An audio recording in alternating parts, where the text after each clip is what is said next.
Hey now, it's the North Miami Monster DJ, Lucky C, repping at 99 Jams. Catch me on that PapaZoe show. Hey now.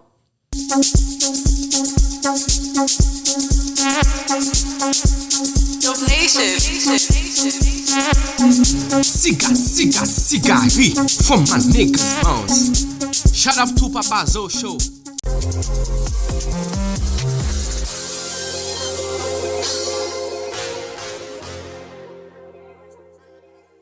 Yo, what up? You already know what it is, man. It's your man, PapaZoe, the PapaZoe show, the PapaZoe show. My co-host, regular co-host ain't here today, but I got a special co-host. Sorry, Walt. Yo, it's high criteria, you already know. And the one and only, man, I got from 99 Jam, DJ Lucky C in the building. Yeah. What's up, my brother? What's up, Zoe? Feeling good, man. Feeling good, not gonna lie. For sure. Hey, before we take off, you already know what it is. You're going to go ahead and pop this bottle right here so we can do that B&B mix real quick. Ooh, okay. Boy. Black Bottle Boys in the building. You already know. Shout out to the whole Black Bottle Boys family. Blue Bottle Boys. All the bottles, man. The Bel Air family, Bamboo family. Not gonna lie, man, the hospitality here is real nice, man. Nice setup. Got the drinks flowing. I like it here. Appreciate that. Tell your friends. Right? Hey, boy, y'all better pull up to the PapaZoe show. Yeah, we different over here. That's love. So the B&B mix, huh? Bel Air Bamboo. Baby. Ooh, my two favorites. Huh? Yeah.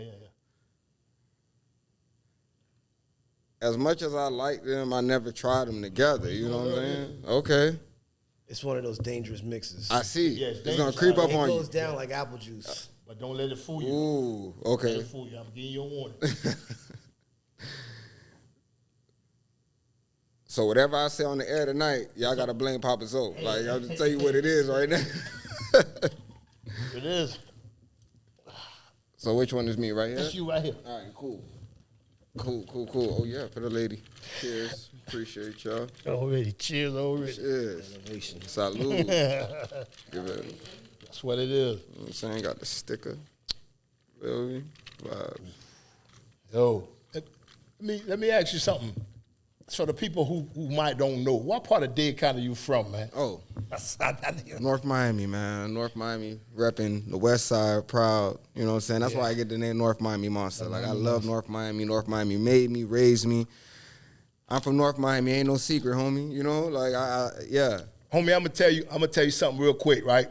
In 80, what's that? I came out at 84. Yeah. In 83, I got kicked out of Curly. I graduated from Curly, but I got kicked out. I think it was my 10th grade year. Yeah. And I went to North Miami. So I was a North Miami pioneer for half a year. Yeah. So when I got kicked out, I went to North Miami. You know, I played spring football. You know what I'm saying? With some old, this like, I'm talking about 83, 84. Yeah. You know what I'm saying? Yeah. So I got a little North Miami in me. But they end up firing all those coaches that caused me to get kicked out of school. Yeah. So they invited me to come back. That's how I went back, you know what I'm saying, my junior, senior year. Okay. Yeah. Yeah, North Miami, man, is a special place, man. Yeah. North Miami Haitians, they're different, man.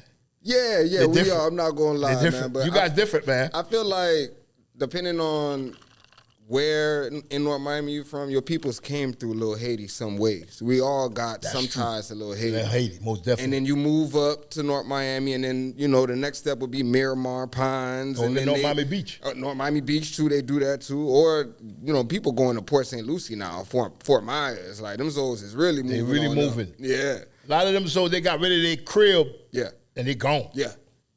Because it's cheap up there. You know what I'm saying? But, that's normally you start in Little Haiti and you start, just keep going. Yeah. And then sometimes people get, they stay where they at. Like my Zoes, they like where we was, and they've been there, 40 years? Yeah, 40 years. We've been, So.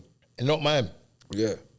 Man. Yeah. So you know what I'm saying? Like my roots is there, but I know, you know, little Haiti, like I got family. Right, down of there. course. Somehow, one way or another, somehow, little Haiti in it. Of course. Yeah, But yeah, North yeah. Miami, you know, that's what I rep. That's what raised me. Yeah, most definite. All right, so done with the North Miami talk. Yeah, we don't know Miami I'm talk. not from North Miami, so Yeah. I'm just listening. Right. No, my bad. I was like, I get passionate about it. You get you. And during these times, like with streaming and free music, Yeah. being successful at radio, how do you define that success? Like, what is it that allows you to still be on top with people playlisting and stuff like that? That's a good question.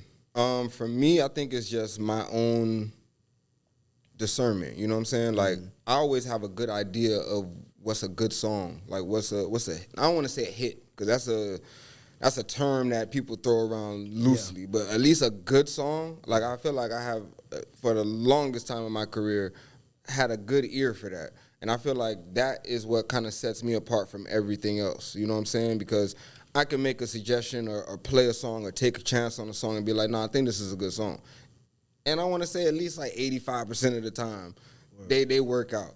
So that's the difference between like a DJ that has like an ear and then somebody that's kind of like setting a playlist, because sometimes they just picking random songs that are just trending or whatever. But, you know, if somebody's really invested into the sound, they'll be like, I think this ain't what's popping, but this is something that people need to hear. Right. You know what I'm saying? So you think, forgive my ignorance. So does radio, in a sense, still allow you to have a voice on what you play? For the most part, you know what I'm saying? Everywhere is structured, you know what I'm saying? That's every company, that's the industry. Yeah. But I would say the past at least 2-3 years, like, our opinions have been acknowledged, you know what I'm saying? If we say, yo, this is the one right here, like, we gotta go right now. Like, instead of it being, I don't know, now it's like, all right, let's go. You know what I'm saying? And I feel like that was just trial and error, you know what I mean? Like, just growing pains. And then once you figure out, okay,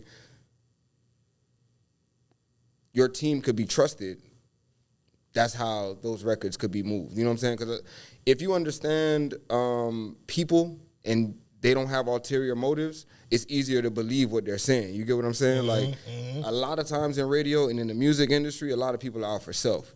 So a lot of it is self-interest. But I want to say, I can only speak for the team we got right now on 99 Jams. A lot of us are really like for the brand, for the city, for the culture. Like, it's not, you know, I somebody is looking out for me. That's what. It's not that. So I feel like that's where the line is drawn. So now we can really make those real moves and decisions and say, yo, this is the one right here. We got to get behind this, and it'll get acknowledged. I think me personally, I think myself that it had always been like that. It had always been like that. You know what I'm saying? But I see the change. Right. You know what I'm saying? It's a slow change. You know what I'm saying? Because this year will make 10 years I've been on 99 Jams. So when I got on in 2016, the conversation was, 99 Jams on this, 99 Jams on that. Then in 2018, it was 99 Jams on this. It's 2020. It's always going to be that. But now I can say that, you know, the conversation kind of, like, I don't really hear that no more because we're really putting an initiative. Putting in for the city. So what more can we do? You know what I'm saying? Because it's still a business, it's still a corporation. They still have their, but we trying. You know what I'm saying? So would you say, because a lot of people fear radio thinking everything is payola. So would you say it's more of good business versus unorganized, like, wishful thinking of getting yourself on the radio? Definitely. I always tell people, if you have your business in order, if you have your streams, if you have your analytics, if you have these things in place, it'll be easier when you sit down and have these meetings for somebody to take a chance on you, as opposed to, this is my song. Play my song. And it's like, that's not how this business operates. You know what I'm saying? Like, especially for the radio, because that's still a major platform that people utilize. People think, because of streaming, that people don't listen to the radio, but there are reports now that showing that radio is still king. So you can still impact a lot of people. So you really still have to, again, pick the right songs. So for free game for artists, who would they necessarily go to at the radio station if they wanted to set up a legitimate meeting to have their music discussed? Right. Okay. So what I would suggest for any artist, you first want to tap in with the DJs on the station. Yeah. That might be a little difficult because, a lot of us are busy, a lot of us move and shake, and we get, I don't want to say bombarded, but of course a lot of artists reach out. So I'm not going to say it's going to be easy, but if you get in contact with that radio DJ and get their email or figure out a way to get your music to them, then that can start the conversation. But if you do want to get on radio, you got to have a plan. It's not just play my song, and you just wait for somebody to discover it and that's it. Like you just sit on your hands for the next 6 months. Nah, it's like if you want to get on radio and you come to this meeting, we're going to ask you, okay, what's next? All right, I got the video in the chamber. All right, we finna hit the road. All right, we got some shows lined up. Like, you got to have a plan. If it's just, I just want my song played so my mama could hear it on, that's cool. So I could hear it on. Like, you know what I'm saying? That's cool. I'm not taking that away from you. Right, but at the same time, that's not good business. Yeah. You know what I'm saying? Like, there was one example I could give you. There was an artist, and actually, I don't even think he'll mind. It was Kiddo Marv back in the day. It was the Drip song. Okay. I literally told Kiddo and his team, yo, when you come through for this meeting to get this song, the program director at the time, she was real. It's like she wanted things to be presented a certain kind of way, like she wanted to know how you were operating. So I told him, hey, yo, do this, say this. You already got all these things in motion. Just put it like in a packet, a folder, you know what I'm saying? Like a presentation, basically. Right. They came through, and Kiddo being the personable person that he is, like, he won her over. They became like this after that. So I didn't even have to be in that meeting. I didn't have to say anything. He did all the work. He built that relationship on his own. So then once the record got on, it took off. Yeah. And then Kiddo took off. And then he was just doing what he had to do afterwards. I use that as an example because had he just went in and said, yeah, this the hottest song in the streets. Yeah, I'm on all platform and all. Like, okay, you know what I'm saying? Like they really came through with a I want to say a business plan. Like it was printed out in folders. They handed it out to everybody. Like, yo, yeah, this is what we got lined up. This is what we finna do. The album coming out. And she was like, okay. A real presentation. He wows her. It's good business. Yeah, good business. You know what I'm saying? So I'm not saying everybody has to do that, but at least have something in order. If this is your song you pushing right now, all right, when the video dropping? All right, what's next? You got any shows lined up?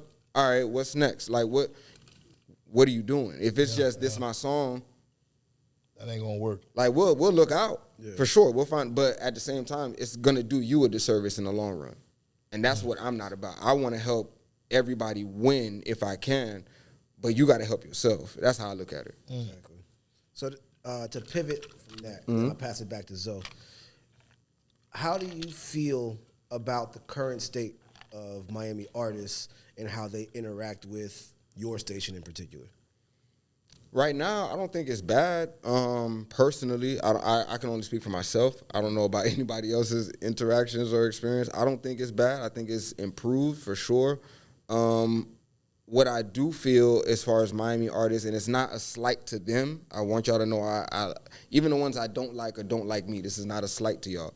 I just feel like a lot of Miami artists are uneducated on how to approach. Yeah. And that's not a fault to y'all. That's what I'm saying.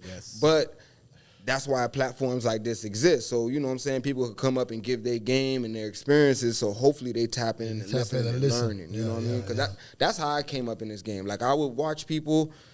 That's how I don't want to do that. And I would, you know what I'm saying? You get pieces from everybody, and you put your twist on it and do your own thing. So I feel like that would be the best advice I give to any artists out there. Like, watch what other people are doing and see if it's working. If it's not working, please don't copy that. Yeah. You know what I'm saying? But if it's something that you could, I like how he did that. Let me put my own spin on it. There's nothing wrong with it. But just don't outright copy this and try to paste it. Nah, man, that's not cool. I ain't gonna, It's not cool. What's something about you that people would never guess from watching you and from hearing you, or from Little known fact, and a lot of people do not know this about me. I lived in D.C. for 3 years. That was like 2004 to like 2007, and those 3 years really helped shape why I sound how I sound. Like, that's why I've heard people tell me, you don't sound like a Miami DJ. You don't do like a Miami DJ, and I feel like that's why. What took you to D.C. though? It was right before I was transitioning from middle school, going to high school, and at the time the streets was crazy. So like, streets was hot, and I just had the opportunity to either go this route, and I don't even know what would have happened. The family had something to do with that, though. Yeah, it was like, I don't want to say it was an opportunity. Like, one of my cousins was going up there because she was already on her way to move, and she was like, "Yo, you want to come?" I'm like, "Nah, I ain't leaving Miami." But then, like, over a couple months, I'm noticing, like, yo, the streets is really crazy. I'm like, yeah, I gotta go. So if the opportunity was still available, I reached out. Yeah, all right. And luckily my parents was like, yeah, all right, let's do it. Because they didn't want me to go down that path. So me living up there, I had to learn like a whole new set of music. Like, they got their own vibe. Go-go, they got that go-go like, vibe. Yeah. Like, I had to learn all that, learn all their artists. And that really gave me a deep appreciation for music. So now when I came back, it was like, I know the Miami stuff, I know they stuff, and I know all this other things that I learned in between. I'm putting it all together, and I think that's what really shaped who I am. How do you compare the two scenes, music-wise? It's the same, but it's different. You know what I'm saying? Like, from what I remember, because I know the DC music scene now is way different than when I was there. Because when I was up there, like, Wale didn't even pop yet. Like, I remember it was a big deal when he got his first song played on the radio, because it was a go-go remix. I forget which song it was, but it was a go-go remix, and when they played on the radio, everybody was like, "Oh man, this dude finna take off." Was that the Lady Gaga record? That was before that. Oh. What was it, TCB, CCB, one of them bands. But now, Miami, I don't feel like we know exactly what the sound is. I feel like with DC, they know what their sound is. Like, I remember the dude that was signed to MMG, Fat Trell. He was from DC, like that. Shy Glizzy, like those kind of. And I know they got different scenes and all that now, but they gotta. In Miami, we have our sound, but I feel like it's not really defined. Like, who would you? I would look at it essentially in my theory that DJs would be kind of like the gatekeepers to molding the sound of an area. So if you as a DJ had the opportunity to just like, okay, with my power, I want to mold Miami sound for the outside world. What Miami artists that you know would you say have a defining sound for Miami today? Ball Greasy, Major 9, Sam Sneak. It's a new young guy, D30. Okay. They all, I don't want to say they're different, but it's different. You know what I'm saying? But they're all Miami at the same time. So I feel like if that was what I would define it would be those guys. But I don't feel like it's cohesive, if that makes sense. You know what I'm saying? Because like I said, like, Major 9 could give you the dance, but most of his stuff is like that slow, melodic vibe. And then, you know, Sneak, he gonna give you that turn-up party vibe, and then D30's on the street vibe, and then Ball Greasy's giving you those soul samples. So I feel like if there was like one person that had all of that in one, that would be Miami. Because I feel like all of those are pockets of Miami. That's Miami sound. Right. But if there was just one person that did all of that in one, I would give them the flag and be like, yo, take off. But I do respect what the guys I listed are doing and everybody else. What do you think's missing from Miami as far as like the cohesiveness? Like, what's keeping Miami from being what Miamians talk about when it comes to Atlanta? You know, I feel like right now we getting there. because I hear and I see a lot of dudes are collaborating now. A lot of people are getting together. They getting past whatever beefs they had. Like I see it happening. We just need more of that. Like, you know what I'm saying? Like, just more unity. People taking a step back and saying, you know what? I respect what he got going on. Let's tap in, bro. Let's work. You know what I'm saying? As opposed to saying, nah, I'm bigger than him, or I don't need nobody. Like, let's try to make this thing work. Because if one artist pop and they open the door, everybody gonna start looking to see who's next. So you got to be ready to step up and be like, I'm next up. That's how I look at it. What's the hardest part of being a DJ? Whew. Man, it's tough, man. I feel like one of the hardest parts is like people trying to tell you how to do your job. Like that's what makes me upset sometimes, because it's like if I'm at a specific event, I know what the client hired me for, or what the theme is, or what the vibe is. Like I'm trying to, in my opinion, paint a picture. I'm trying to tell a story when I'm DJing. So, like, for me, I get into, like, pockets. So, if we're going to do a little heartbreak, I'm going to give you, heartbreaks, and then we're going to move on to the next. Lovey-dovey, move on. Cool. If somebody is coming up, like, requesting a random song, you kind of throwing off the story. Right. You know what I mean? Right. I've got to a point to now I could probably work in your request. Even if it throws off the story, I could probably just throw it in, get back to it. But people are so impatient. They're like, yo, I want to hear Drake. All right, cool. 30 seconds later, you still playing the same song. And it's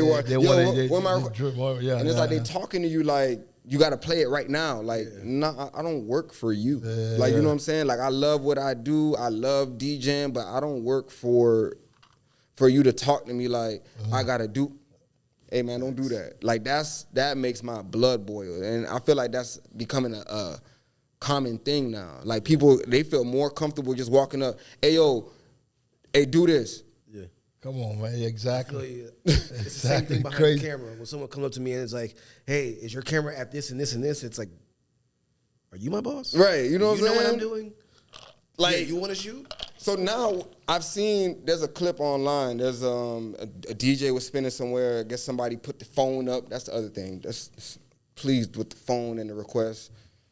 But sidebar. They did the thing, and the dude looked at the request.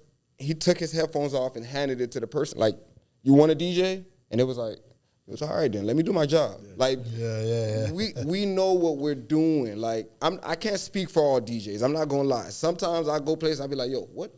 And so I know that sometimes people have that experience, so they think everybody's like that. But give people a chance. You know what I'm saying? Like, if you paid your money to go to an establishment, enjoy yourself. Get something to drink, eat, talk with your friends.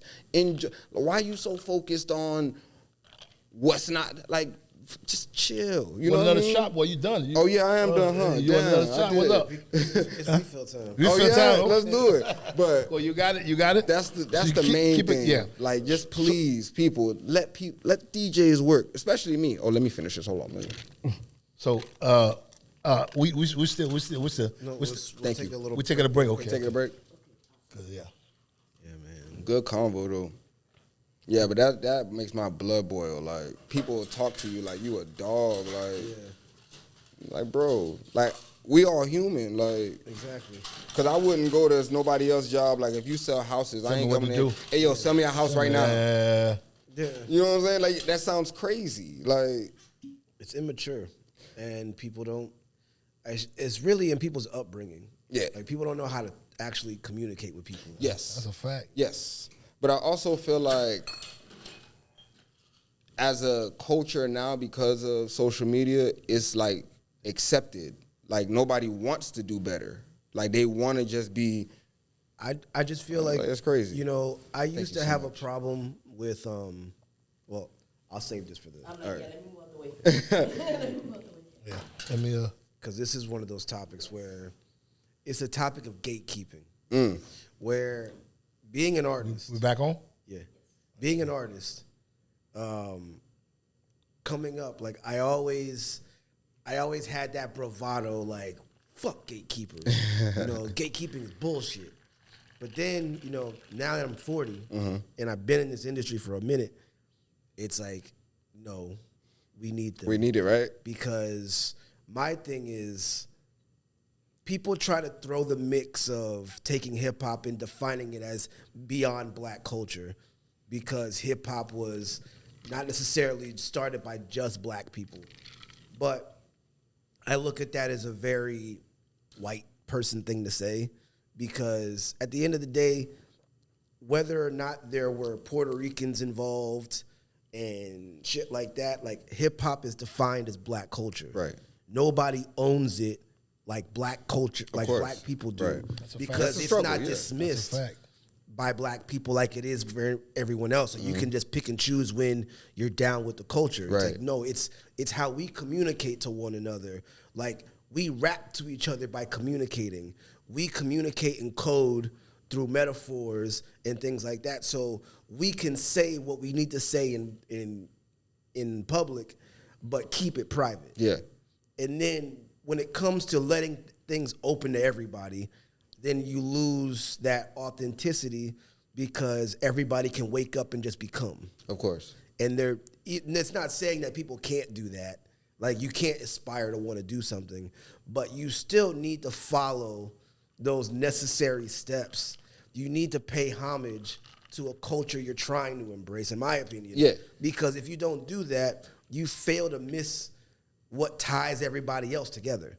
I feel like that's a dope analysis of how you pulled it all together, and I feel like that is the problem overall with Miami. Not just like Miami black people or whatever, that's just Miami. You know what I'm saying? Because, you know what I'm saying? Like, you get so many people, especially since COVID, man. Like, if you've noticed, since 2020, there's all these transplants that come from New York and LA and Atlanta and Texas and whatever. And they come here, and now you fast forward 2026, and they like, oh, I'm from Miami.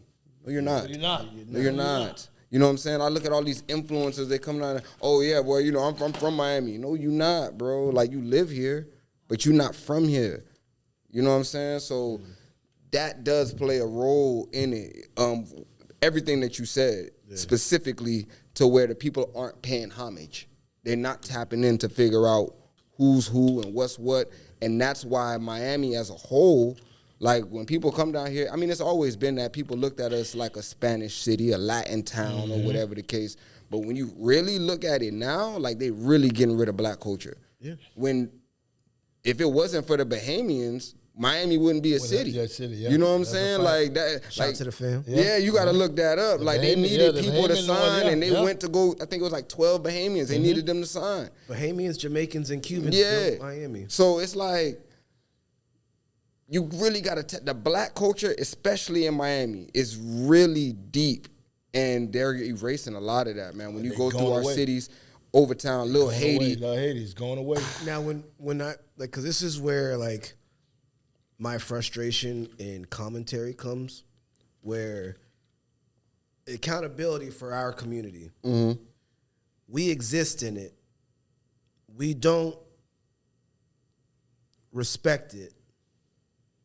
And then when we lose it, it's gentrification. Yeah. But we have successful people who come out of these communities who are very vocal online on being anti-white people. Right. But the first thing they do when they make money is move to the white community. Yeah. And then get mad when white people don't want them around. Yeah. It's like, why don't we take care of our own communities when the government gives us, like, these homes for basically for pennies? Our communities stay like crap, and we don't take pride in what we have to be like, you know what? I came up here, I won through coming up here, and then I only come here for my street cred visuals. I think the short answer to that is, when you do get a little bit of success in the hood, no matter, you could be a ball player, a rapper, DJ, whatever. Once you get that little bit of notoriety, how does the hood respond to you? Yeah. You know what I'm saying? And that's the problem. That's the problem. Yeah. Like they love you when you coming up. Coming when you up, one of but them when and you rubbing shoulders yeah, and yeah. you, but once you start made to it, like look at you level up a different. little bit, They look at you they different. look at you different, man. Oh, that like nigga done switch out. That nigga green. yeah, when you look at Lil Snoop, Nipsey Hussle, like there are multiple other artists that have lost their lives in their hometown. You know what I'm saying? Like that's crazy. Over bullshit. Like over nothing. And it's like, so to answer that question, why we can't, I feel like we should, yeah, but how can I be here with my family and I don't feel safe? Like I love my hometown, my hood, whatever, but if my hometown don't love me, nah, I gotta go. Now the other part with the, you know, trying to be accepted by white people, that's like an internal thing with a lot of people. Like they just be like, if you've always been, for example, if you wanted all of the pretty girls in school and they never wanted you in school, but then now you got a little money after school. So now they want you now. Now you hot. So that's all it They is. didn't want me. Now you want me. Yeah, you always that's want what yeah. you couldn't have. So that's just like an internal thing with people. But the underlying basis to answer your question is our community has to be more accepting of other people's success. Like you got to be just happy that somebody made it because, okay, he done showed you how to do it. He done probably opened the door. It's probably not open all the way, but it's cracked. I probably left a little rock in the door so you could, you know what I'm saying? Just come through. Now, again, like I said, if you don't follow up, you can't be mad that this person succeeded. But that's normally how those conversations go. Who he think he is, or why he coming back, or he think he's stunting on the. Nah, he's showing you that it could be done. He's showing you that you could make it too. But you looking at it from a different perspective. You got a lot of people in the hood not get it. It's hard, dog. Like every day is a struggle. You waking up, you got to fight for your life. But don't take that out on other people because other people they figured out a way to do it. So that means now you got to use that same energy to figure it out. You know what I think the problem is? I think that when we establish ourselves as a community, as a large network, we take the good of the assimilation and then we dismiss the burden of taking care of the community. Yeah. Whereas it's like, yeah, I think when you give to your own, there's always gonna be people that hate. But I think when there's a level of lack and then a level of success that's disproportionate. Yeah. And then people make music of gloating. Yeah. And it's like you gloat in your city, but then you can't walk in your city. Like I look at a Trick Daddy, right? A lot of people feel some type of way about Trick, but being a Miami native, born and raised here, like I remember when I bought www.thug.com, like Trick can walk the street because Trick is good in Miami. Of course. Because I feel Trick is always giving back to the city. Of course. In his way with Slip and Slide. Slip and Slide's always had a presence in the city. And I think that if just more people that wanted to be in music, it's like, okay, I want to be a part of culture. It's like you just have to take care of culture. Yeah. Like I think if we get more in the habit of that, like I look at a DJ, for instance, I revere your position in our culture. Oh, appreciate because that. you curate our music. Yeah. You know, you tell people this is the energy for this vibe. This is what I'm tapping into. You fuck with me, you understand that I know culture. Yeah. So I know this culture, and I'm going to make sure that you have a good time wherever you're at listening to our culture. That's power. Yeah. And I think that's where we have to kind of get back to the, like, reclaim our power to, like, big up the people in our community. Like, yo, you're not just a DJ. Yeah. You know, you curate the voices of hip hop and R&B to our people. Where else are we gonna find new music? Yeah. You know, I think that like with the PapaZoe show, we've done a lot to be a part of the community. Yeah. And we have networks with people like yourself and politicians. It's like I think that if we created some sort of like bridge to where it's like, okay, you're a DJ, you should focus on being the best of being the DJ. we're the podcast. We're on the ground. We talk to people. If we had a connection where it's like artists knew to come here, this is a route to promote. Right. Come with a blueprint to where this is a phase in your rollout. Yeah. And then you know from being on here, That someone leads like to the- Zoe yeah. can filter quality to someone like you, so you don't have to listen to all the mess. But more of Zoe can be like, hey, listen, Yeah. this month, Yeah, yo, fuck I with came that. Yeah, across fuck these with dope that. artists. Yeah. You should listen to this, and if you like it, go ahead and play it. I've been saying for the past 10 years, like anybody, you can go on YouTube, you can pull up my previous interviews. Like I've been saying for the past 10 years, we need a pipeline in Miami. Yeah. It needs to be and a reputable pipeline. Like it got to be like a collective of minds to where it's like, if this artist is popping and this promoter got this club, they can book him and he can, do his little cool. Right. If this artist is popping, they can come through and sit down on this podcast or this platform and do whatever. Then they go and do this next show and then boom, they on the radio. It has to be a process that people can follow. Because I feel like that's what Atlanta Has to be has. a step. Yeah, exactly. I don't know if that's what it is exactly, but I feel like they got They like got it's a that. pipeline. They got that. You gotta 'Cause make the local artists feel like yeah, celebrities. it's as well. celebrity. When you go to Atlanta, when you go to a club in Atlanta, all you hear is Atlanta artist music. But I mean- they might throw in a little something here Right. and there, but you don't get that down here, Yeah. bro. I mean, we can. You know what I'm saying? We Like, need to. We need to. We just got to curate it. We just need, we can do it, but the problem we always run into down here is once somebody starts to try to do something, excuse me, Somebody bash the it. masses are Somebody always like, bash it. why is They he bash doing it. it? They bash Who does it. he think he is? That's that crab in the bucket And shit. that's why it never takes off, because that person, again, when you feeling that energy, you like, no, I'm trying to like do something Do for something us. positive. Yeah, do And something. why am I taking time out of my day? I'm money out of my pocket. And then this negative coming in, you like, man, fuck it. And then once it stops, then the conversation starts again. Damn, why nobody don't do it?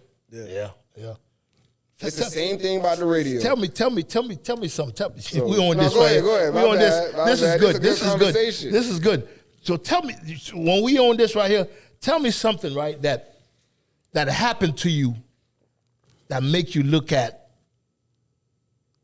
things different when it come to DJing, music, et cetera, et cetera. Yeah. I'm gonna tell you a funny story, and I was just thinking about this the other day. That got you moving. That got you moving different from how I used to move. Yeah, this Yeah. is an old story. I'm gonna give you an example, and this is an example I wanted to share because this is something I think young DJs need to hear too. This is an old story. I'm gonna try to be brief, but this is back when MySpace was popping. Okay. 2008, 7, whatever. My space. Yeah. Bizzle, God bless the dead. Bizzle had Lip Biting Animal on his MySpace page. You couldn't download music on MySpace at that time. Me and my cousin figured out how to do that. So we had Lip Biting Animal before, like the very rough version of Lip Biting Animal, right? At the time, we used to, we tagged the music. Jam Squad, Lucky C Exclusive, my cousin, Killer Funk. Like we would put our little tags on it so people knew if you got this song, this is where you got it from. Yeah. Right? We did that, put it on our respective MySpace pages thinking, we DJs, we broke the exclusive. Cool. Not cool. Because there was a whole play in motion that we didn't know about for Sam Sneak to be on the official version of Lip by an Animal. We're a part of Jam Squad. We're under Sam Sneak. So now Bizzle is irate, and he's calling Sam, and then Sam is calling me, and I'm like, and it's like my first like real industry moment, because at that time I'm still just doing like parties or whatever. Like I'm just trying to come up. Yeah. Hold on. Let the people know who Sam Sneak is to you. Yeah, so Sam Sneak is my older cousin, big bro, mentor, got me started in DJing. Like, I wanted to be a rapper at first, but when I seen Sneak do his thing, I was like, oh, no, I want to DJ. So it was like, you know what I'm saying, everything that he was doing at the time with MMG and Rose, and it was just, I'm boots to the ground. Like, I'm handling all the parties. I'm doing all of the groundwork for Jam Squad at the time. So people knew who we were and what we represented at the time. So for that song, for it to make its rounds the way it did, like when I say Bizzle was irate, God bless the dead, man. Ooh, he was pissed. And Sneak was pissed because, again, we messed up a play we didn't know about. So this was my first real industry moment. I had to learn that, okay, it's not always good to be first. You know what I'm saying? So I get trying to get the exclusive, but sometimes you can mess up a play in the long run. Yeah. Luckily, the song still came out. Sneak is still on the official version. It's a classic in the crib, you know what I'm saying? A lot of people don't know that story. So this is an exclusive PapaZoe story. But even when I go out now, I can hear like just a random street DJ playing one of our versions. And it's like, it makes me chuckle every time. Like, it's like you don't have the official real version because you've been playing this or you got it from somebody or, you know what I'm saying? Like we were sharing music back then like it was nothing. So our two versions is one that says Killer Funk and there's one that says Lucky C exclusive. Those two are all over Miami. So if you got the official one with Sam Sneak, that means you know what I'm saying? So again, what I learned in that situation is, again, it's not always good to be first. Just try to be right. You know what I'm saying? Like take a step back and try to figure out, okay, how's this going to help me in the long run? Because I really could have messed up a play. Not just communication could have helped. That too. You know what I'm saying? Because if we were trying to like prove to Sneak that, well, we can, do something. But had we told him what we were trying to do, we could have probably avoided all that. Because he would have told us, hey, don't do that. But again, being young, you just trying to, let me show. Fit in, do what you do. Yeah, that wasn't the right move. So I can look back now in my age and be like, yeah, I would never do that again. So even now, like when I get certain records, like I'll double check, yo, this is cool. Like I can play this, like, you know what I'm saying? Because I understand the business now, So that's a good question. That's dope, man. That's a good question. So, and also let me ask you this: Are you a personal DJ to any artist? If not, why not? Nah, he retired. Shout out to my big bro, my cuz, Dre Skeezy. Skeezy, believe me, he retired. I was his official DJ at a point. A Lyric, Bounce That Ass. We did a couple shows together. I've had offers. I feel like I tell people, I'm real with people. I tell you, hey, yo, look, I don't mind being your DJ. I could do certain things, but if somebody calls me for something, I'm going to go. So you ain't going to have time. So I don't. So you don't want to be locked in. Unless you could guarantee me a bag that is, you know what I'm saying? But what I get doing what I do, it's, you know what I mean? Like if somebody called me for a wedding, I'm going to get them bags. You know what I'm saying? Like that time that we was down there in Wynwood when we did that. Remember that time we did that? And what's crazy was that was a busy day for me. That was a busy weekend. So I was moving. You know what I'm saying? So I'm real with, I try to be honest. Like if I can do it, I pull up. You know what I'm saying? Right. We'll work it out, do the show. If I'm locked in with you, I'm real committed. But if I'm already booked for something, if I got somewhere to go, if I'm on the radio, and that, I know that kind of hurts an artist, you know what I'm saying? But if somebody comes with, like I said, if it's a situation that makes sense, we could make something happen. Make something happen. And I feel like I'd be more than a DJ. As long as that's right. Yeah. You feel me? Because you got to, because like, I'm thinking about it, because you got your show that you do on 99 from 7 to what, you know what I'm saying? What, 7 to 10, 7 to 12? 7 to midnight, 7 to midnight. Monday you feel what I'm Friday, saying? So Monday to Friday. Yeah. That's your 9 to 5. That's the job. That's your job. That's so what I'm saying. You feel me? So that's what help you pay your bills. So this is what I'm saying. So if we going on the road for 2-3 weeks, right? Whatever per show, I need to make sure that that's the same. You get what I'm saying? More or even to that, what you make doing that. That's actually a really good question. You know what I'm saying? If you were, let's say, okay, you work with the radio, right? You have a regular show. Yeah. But you're also on the road. Yeah. Like Nasty. Could you do like the Nasty. show on the road? You could. So that way you don't miss out? You could.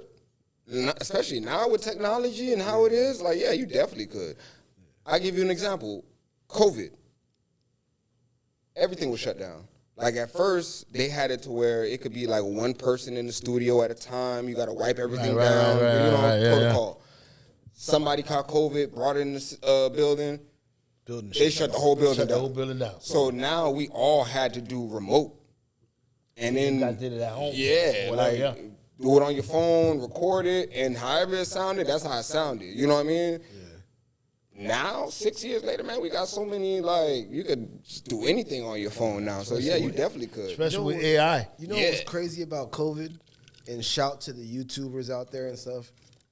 COVID showed that the average person on YouTube has a better understanding of production than production for, like, major media outlets. And not even just production, they have a better understanding of what people want to see. Well, what I mean by that is it's like you saw the news and stuff like that struggling to go remote while people at home were just at home getting it. And I think the one takeaway that we underlooked was how great we are as a people. Yeah. To be able to, like, look, we don't need that. When it's adversity, when you face with adversity, you'll figure something out. Yeah. Like, for sure. You know what I'm saying? I think that's where hip-hop is right now, where the whole Kendrick and Drake beef, people say that it hurt the culture, but I think it helped reset the culture, where industry versus authenticity, you know. It's more exposed. Like, you got to. Built for industry artists versus quality artists built for the industry. You know, I think that where we are right now is such a significant spot if you care about the culture versus just caring about, oh man, my money got just cut off. It's like we can see that for everything that we want to be, we have the opportunity now to build it. Where it's like, okay, we have to put our money where our mouth is. Artists that are always on the PapaZoe show, and the PapaZoe show has his accolades within the community and the culture. It's like for us to take advantage of the network that he has with radio, so that we can build a platform where it's like, okay, the artists that come here, we want to feed the next bar in the chain for the culture, where it's like, okay, in the month we've dealt with a couple of artists. In the quarter, we've seen a bunch of artists. Let's now take this information with what they've got going on and let's filter it to Lucky C. Okay. Lucky C is like, okay, thank you. There's no pressure. It's like it goes from PapaZoe to you. The artists that we deem, okay, you know what you're doing. Right. Let's pass them along to 99 through Lucky C. If Lucky C sees a gem in there, okay, cool. Let me play it. It's a flow where it's like, you know, artists, like you said, artists need an ecosystem. If we could provide that, you know, just off of networking.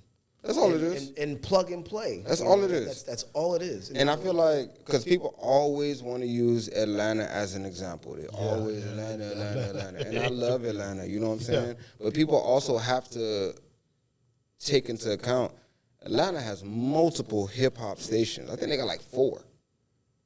We got 2 down here. You know what I'm saying? You know what I mean? Like, and then, like, if you're an R&B artist, that's really tough because we only, like, the hip-hop stations play R&B, but it's not a lot. Then the old school R&B station plays old school. So it's like there's not a pipeline down here, you know what I'm saying? But Atlanta, because of what they built as far as their music industry, they have so many different outlets. So their artists can get the shine and go here and go there. Here, we're limited. You know what I'm saying? It's always been like that. Like, there was a point when there was no 103.5. It was just 99. Or you had to go to Power 96. Niggas was like, you know what I'm saying? Like, I remember when not to cut you off. Shout out to Billy Blue, man. Billy Blue, 103.5. Shout out to Billy Blue. You know, Billy Blue done got on. That's you know what I'm saying? That's my nigga. I seen Billy about, like, maybe I seen Billy Blue. I seen Billy about a month ago, You know what I'm I just saying? seen him last week, But man. a month ago I seen Billy. I'm gonna call him up. I gotta congratulate him. Yeah, Shout you out to gotta Billy call Blue, him. man. Shout out to Billy. I just seen him last week at the North Miami. Yeah, picnic. North Miami. That's Sorry. North Miami. You know what I'm Sorry. saying? We gotta, even though, Opalaka all even though, day. listen, Opalaka all day. even though I'm like Lil Haiti, Carol City. You feel what I'm saying? Airport Town. But I gotta say North Miami too. I gotta say, cause I went to North Miami for half a year. You feel what I'm saying? Play ball for North Miami for half a As year. long as it's Miami. Yeah, as long as Miami, you know. Billy Blue, that's my brother, man. Like when we get on the phone, like we'll laugh for damn near 30 minutes, an hour straight. You know what I'm saying? It's not even on no like he's an artist, I'm a DJ, and that's all we talking about. Like, we really have conversations. Like when my old boy passed away, like he called me. You know what I'm saying? We spoke. Yeah, you know what I I'm saying? shut you up. Yeah, you did. A couple people that reached out, but he literally called me, spoke words to me. You know what I'm saying? Like that's the relationship me and Blue have. So when he got that job, it was like it's a good look for him. You know what I'm saying? Because he has the gift of gab. You know Yes, he what I'm does. saying? Yes, he does. Talk. Now he should know how to poly. It's a good look for him. We need a Miami DJ podcast. I've actually been trying to do one. I got the whole Holla thing at me. mapped out. We got you. Let's Take do it. care of I literally got the whole thing mapped out. It's just me. I got just the kids. I just gotta. So yeah, let's do it. All. Yeah, let's do it. I think that's another centerpiece where it's like you can talk to a figure like Zoe that has been in the mix in Miami. Yeah, for sure. For decades. But we need to also hear from the DJs. Yeah. Because it's like, yeah, you got New York DJs, you got LA DJs, you got Atlanta DJs. I personally don't care.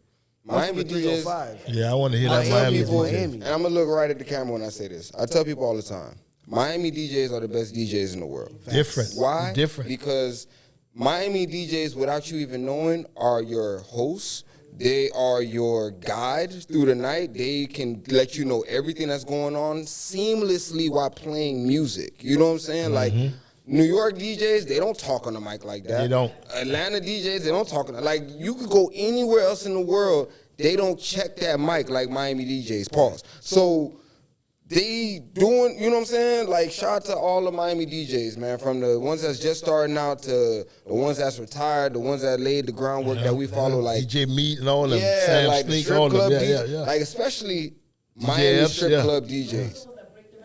Miami strip club DJs have this energy, and I can speak from experience. Like when you in that pocket, you know what's gonna get this person to spend money. That's a crazy power to have. You know what I'm saying? Like this was my era, so this is way different than what it is now. But if I knew playing this Future song was gonna make my homeboy that got 10 bands in his pocket go crazy, but I'm just saving it for this one particular dancer because she gonna cut me. That's crazy to me. You know what I'm saying? But strip club DJs know how to hold the crowd and wait until, okay, boom, here she go. And they create the perfect storm. Let me get this bread out this guy's pocket. You making it rain. Like nobody's strip clubs are like Miami's. Nobody. Nobody. Nobody. Atlanta strong second. I ain't never been to a Texas strip club. Maybe Houston. Yeah, Atlanta's strong Like, second. I don't Magic even City. do strip clubs like that, but I don't know anywhere else where you go to a strip club just for lunch. Yeah. Miami. People go just for food. But I mean, this is when, and no slight to the clubs that's open now. This is, Unc ain't been outside in a minute. I'm coming back outside this summer, I promise. But I mean, like, when the Office, G5, like, that was the run. That's what I'm talking about. Now, I don't know what it is. I can't speak for what it is now. Shout to Club 24. I'm finna come see y'all soon, man. I've been invited. I gotta go. That you can still go to from lunch. Yeah. Like, you But got they a ain't really business like. meeting, you know what I mean? It's not like what it used to be. G5? We used to have meetings at strip Yeah, for sure. I used to tell everybody, meet me at G5. I start at 6, I'll be there at 4. Meet me at G5. You want to talk about whatever, you want your song played, meet me at G5. Anything you want done, meet me at G5. And if you don't want to pull up, man, I don't do strip clubs, all right, meet me outside. And that's why, like, at the end of the day, like, it's important for a person like you to get your flowers because you've been in the Appreciate business that. for 10 years. Oh, no. You know, it's Excuse me, again, sir. I'm sorry. 'Cause Not more than 10 years. 20. 20 plus. I apologize. 20 You know plus, what I'm 20 saying? plus, Radio 20 plus. 10, to be on 20 plus, 99, huh? 20 to plus. be on 99 For 10. Yeah, Yeah, sir. yeah, yeah. Sorry, you know, sir. Thank you. curating Miami sound, like if people don't say it to you enough, you know, like you are highly appreciated. Thank you, sir. Because I travel on the road, and Busy. I am frequently on 95, and I know that if it wasn't for 99, 103.5, I'd lose my shit because it's one, like, for me, like the thing with radio, I've realized in my age, I just turned 40. As much as I'm tapped into the culture, because of how secluded I've become in my business, because of my business and who I work with, shout out to the Drink Champs team, it's like I've learned, like I have to isolate. Right. And I don't have access to all the new artists, you know, to all the music coming out. So my playlists are only as good as the music that I can find. Right. You know, but it's always good to be able to tap into Miami radio and hear good music while stuck in the bullshit traffic that we have Right. because our city is so dope. I can tell. I always tell So people. shouts to you, man. Thank shouts you. to you. I appreciate that. I want to first acknowledge that. I want to thank you for that. You know what I'm saying? I accept the flowers humbly. But to add on to your point, whenever I travel, when I jump in a rental, if I get in an Uber, if I do whatever, the first thing I do, I want to listen to their hip hop and R&B station. Yeah. I can tell within the first 20 minutes of what they playing. If they righteous. Literally, If they righteous or not. Because I'm the type, I'm very analytical, you know what I'm saying? Like, so I sit back and okay, they played this song, why would they do that? You know what I'm saying? Like, I'll sit there and dissect the shit, and then after I'll listen for an hour. That's all I need, an hour. And I'll be like, oh yeah, okay, they cool, but they ain't us. Yeah. You know what I'm saying? Because what we do, It's whole I different. don't know if anybody else do in the nation, and this ain't no knock to nobody. I'm just talking about what we do. Like we Different.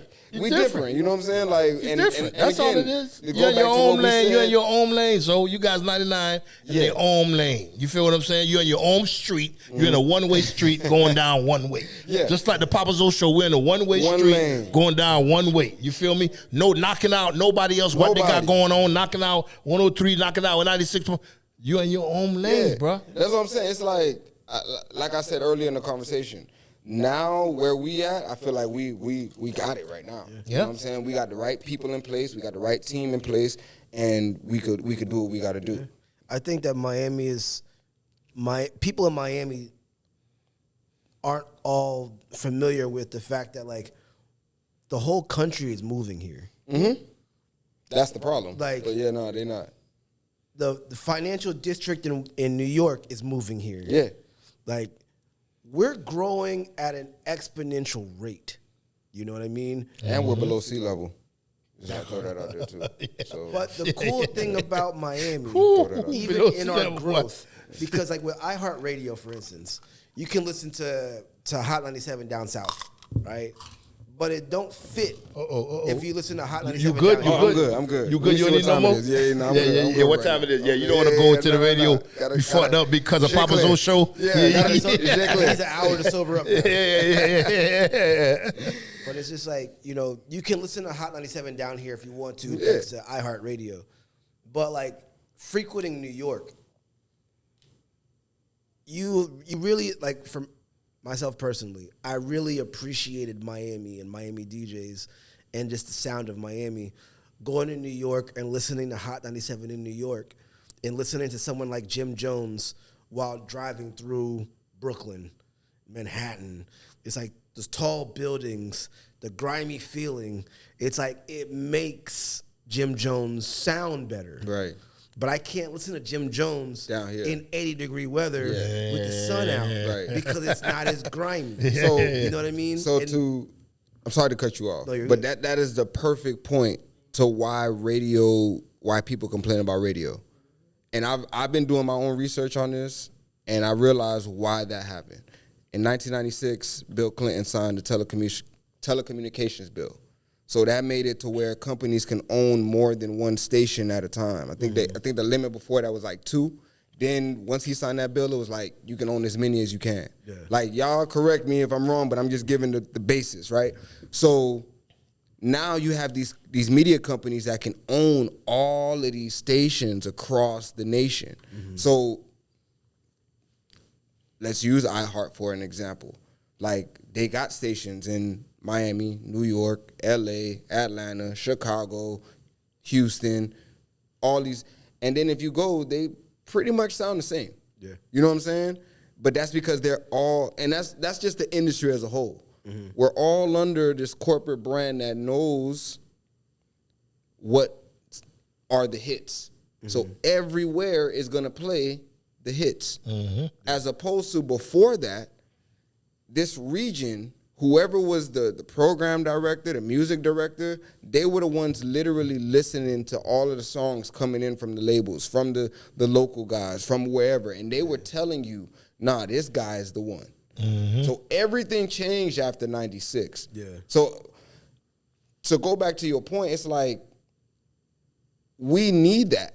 Yeah. Especially now with the internet. Like, because somebody could make a song that sounds like a Miami song and it could be like in Nebraska or something. Like, it's crazy to me. Like, if that's what gatekeeping is, then yeah, bring that back. Yeah. And I think that's bring that. Like, I used to hate the term gatekeeping, but yeah, bring that back. I think the buffer of today is podcasts. Yeah.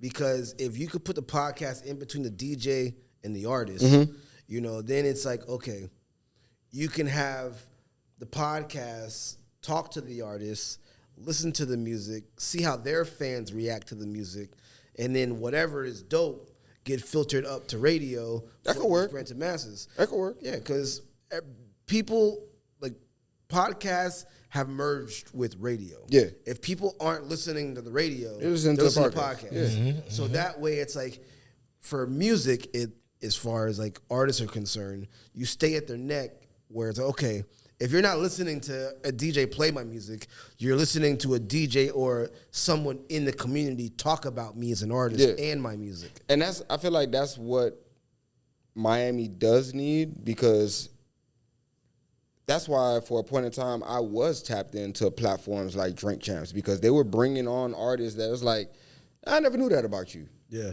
I'm a fan. I'm more of a fan. Yeah. Or, you know what I'm saying? Like, damn, you know what I'm saying? Like, you become more of a fan of people, or less of a fan of, when you hear them speak, like when you see them on certain platforms. And again, no slight to the Miami artists down here. Well, not to cut you off, I've always been a fan of you. So appreciate that. I've always been a fan. I've always been a fan of you too. So. Always. But it's like, we need to have more platforms like this. Those artists need to come on platforms like this. Yeah. Don't just think, oh, I just started rapping, I need to get on 99, I need to get on 103.5. Nah, you gotta put in the groundwork, man. Go check in with all of these platforms first. Yeah. So yeah, if we build that pipeline and they know, all right, bet, I just dropped the song, I gotta go here, here, here, here. And so I can get here. So I can get here. And then if I do hit all these spots and I don't jump to the next, then maybe I need to go back into the lab and come back and do it all again.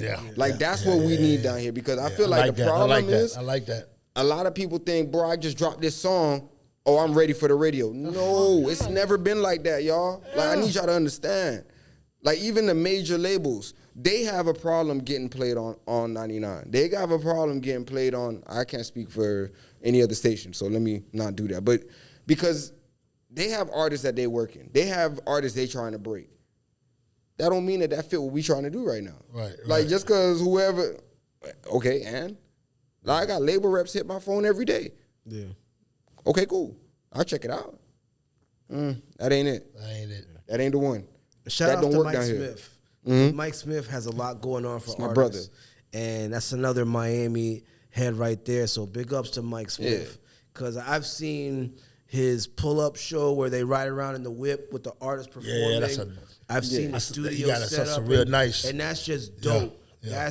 That's again, that's what Miami needs. And I love to see people from Miami step up and fill the gaps. So I think when we all come together, the people that care about the ecosystem of culture, in music in Miami, the better it is for all of us and the better it is for artists, because no matter what, the artists are going to have to get their business together. Of course. That's always the bottom line. Yep. But if we build the things that we say that lack in our culture off of that, then we all win. Because at the end of the day, we can help Miami artists pop and know that Miami artists coming out of Miami are doing it the right way. Yeah. You know, because I just get, Facts. it gets under my skin when artists come on here or they talk about like, I hope that I can make money. I pray that this works. And it's like, have you done the due diligence to just understand the business? You got to do the business handshake. It's not about your passion. Your passion should fuel the need for you to learn the business so you can do the business handshake and you can make the money that you deserve from your music. Yeah. Otherwise, you're just paying to make music and leaving everybody else to look at you like, yo, I want to help you. I always but I tell can't. people, you have to learn more than just, all right, this is how I write music or this is how to write a hook. Especially now, you need to learn all the ins and outs. Learn how to mix and master your own music. Learn how to make your own clean versions. Learn how to do everything in the studio. That's the next level. Then the next step is whatever your team, your management is doing, learn what they're doing. Learn about contracts. Learn about splits. Learn about royalties and all these things. So you understand. Like now in 2026, and now I'm looking at it, boy, it's like 2027 around the corner. Like you can't, ignorance isn't bliss anymore. You can't just be like, oh, I didn't know. Information is everywhere, dog. Like you can literally, how do I, chat GPT, AI, no excuses for the artist. So that's why for me now, I ain't really got no sympathy for nobody, really. You know what I'm saying? Because if you really wanted to do it, there's a way to figure it out. Yeah. So I said all of that to say, we just got to stop getting in our own way. You know what I'm saying? Like, even for me, like, I realized that, you know what? I got to turn back up. I kind of slowed down, you know what I'm saying? I was, of course, grieving. I'm dealing with personal things. But it's like the brand is taking a hit. Like, I'm taking a hit since January. This is normally the slow season for DJs anyways. That's cool. So it kind of, all right, but now I got to. So it's like, artists, you got to be willing to take a step back and be like, yo, I'm tripping. I'm not working as hard. You're not the man. Like, it's okay. Like, we have those inner conversations with ourselves. We men. You know what I'm saying? Like, we know our shortcomings. We know where we fall short. Yeah. But don't just say it and then sit on your ass. Like, say it and be like, damn, I got to tighten up. And tighten up. Yeah. And I promise you, you'll get where you want to go. That's how I done lasted 22 years doing this. I've been 22 years as DJ Lucky C, man. Like Trina said, you can't look at yourself as bigger than the program. Nah, nobody's bigger than because you'll get replaced. Shout out to Trina. You know what I'm saying?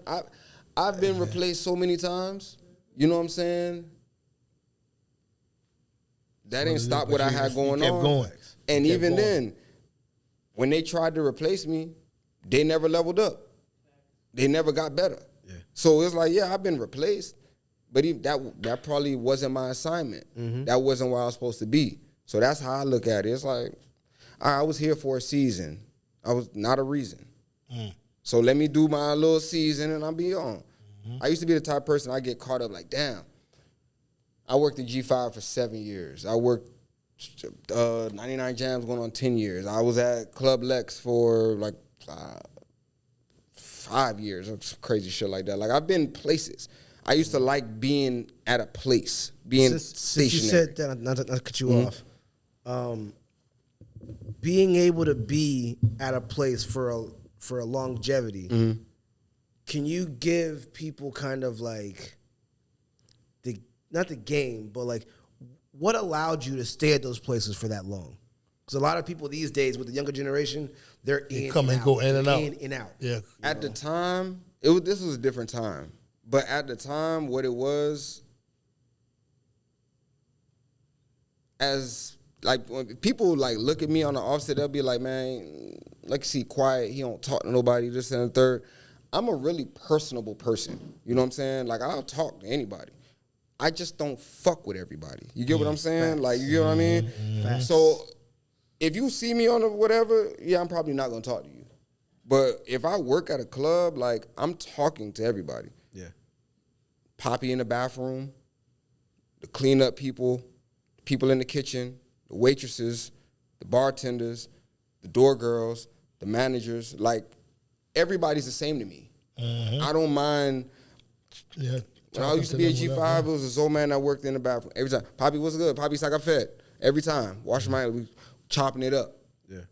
Go in the kitchen. I'm hollering at the chefs, I feel like that's what kept me in those places because those people will vouch for me. The relationship. Yeah. The personal relationship. Yeah, they'll built. be like, nah, let you see, cool. Yeah. Like, if people was having a bad day, man, you just sit right here in the DJ booth, man. Chill out. You know what I'm saying? Like, that was my little sanctuary, but I would open it up to other people, the bartenders, the waitresses, whoever. Other people, because I knew that sometimes, man, being in a strip club is, you're dealing with a lot of demons. Yeah. You know what I'm saying? So Yeah.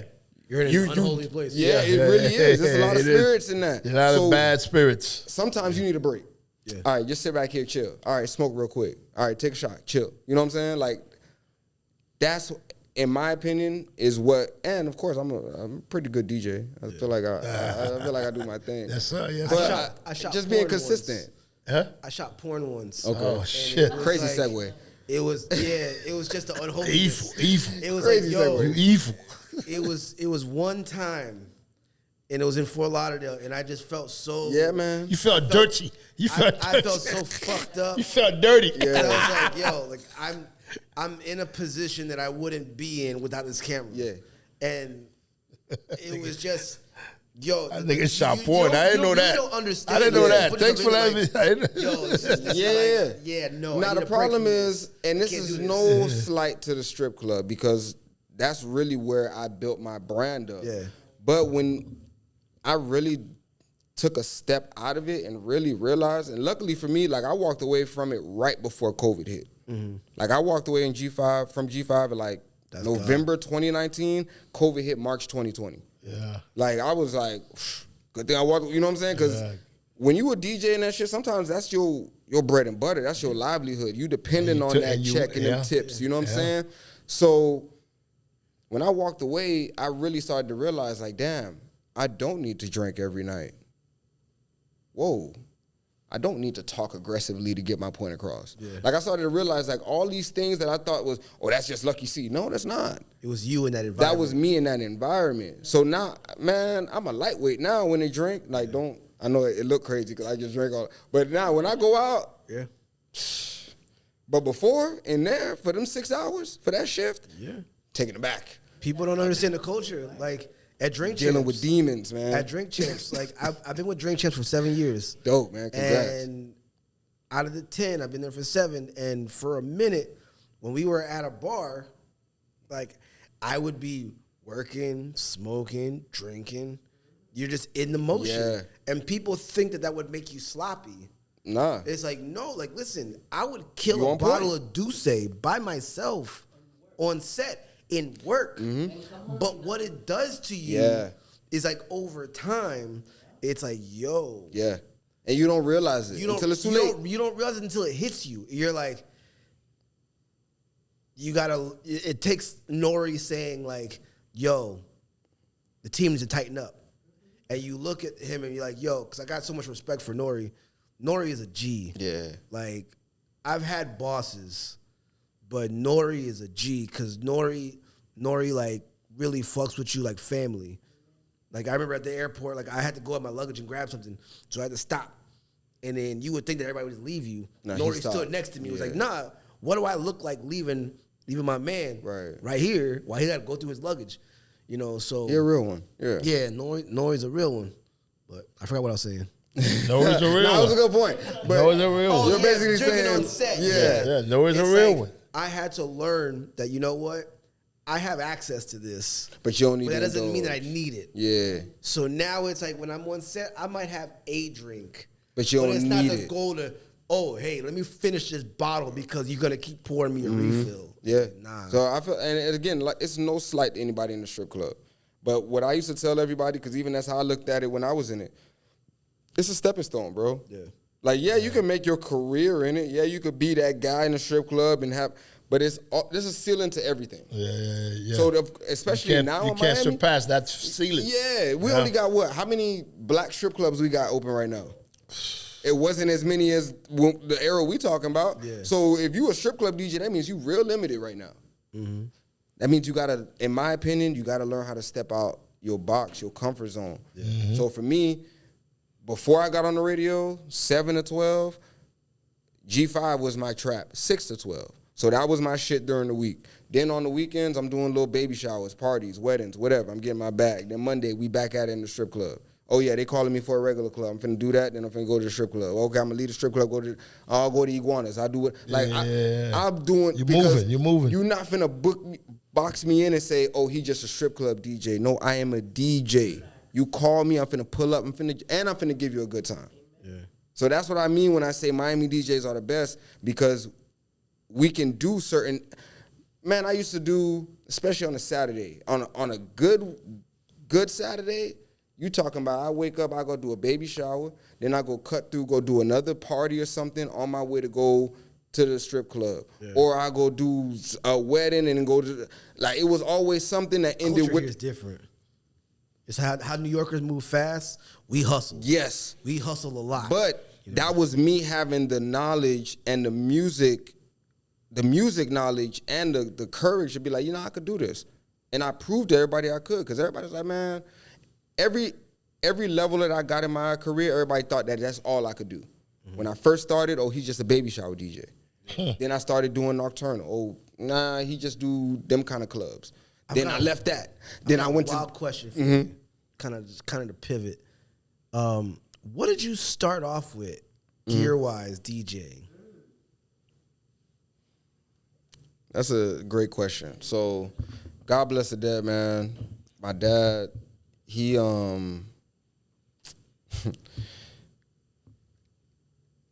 I had really wanted to DJ, right? So at this point in time, there wasn't that many like sound stores, places you can get equipment. I ended up going to USA Flea Market. USA Flea Market ain't even a thing no more. But they had one of them places you can do the car stereo, get all the DJ equipment. Yeah. So I went there one day. I saw this. This is 2007, dog. So this is before laptops. This is when niggas were still using CDs. So remember, they had the consoles, like everything in the one little rack, everything, the dual CD players. Yeah. I walked in and I fell in love with this rack. It had everything in it. It had one amp. It had a dual CD player. It was a Newmark dual CD player, all that, with the little mixer on it. And I said, oh, no, I need this. It was like $500. So I went to Zoe, man.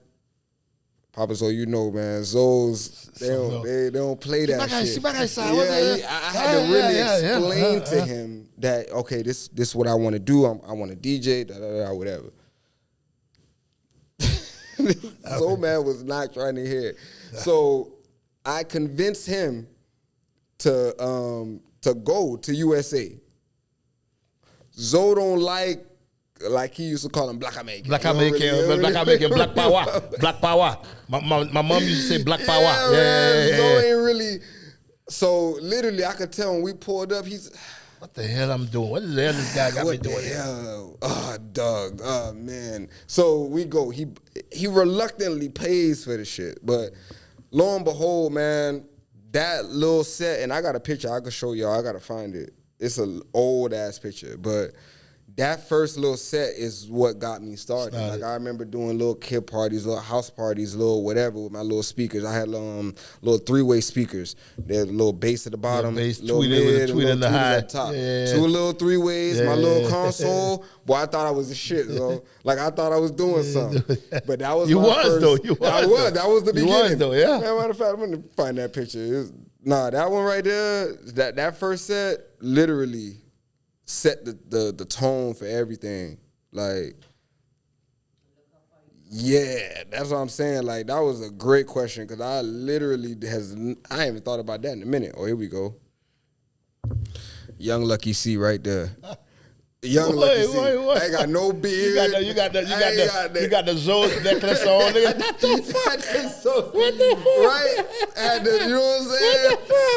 I'll send it to you so you can, yeah, that's the. Yeah, add it to the show. Add it to the edit. Add it to the edit. You know what I'm saying? Yeah. This was like, yeah. you talking, this was 2008. Yeah. So, send that. Yeah, I got you. You know what's crazy? I think around that same time, because the reason why I asked is because it was like after college. I graduated in 04, so I was in college for like 05 to 08. I went to Scratch Academy in Miami. Yeah.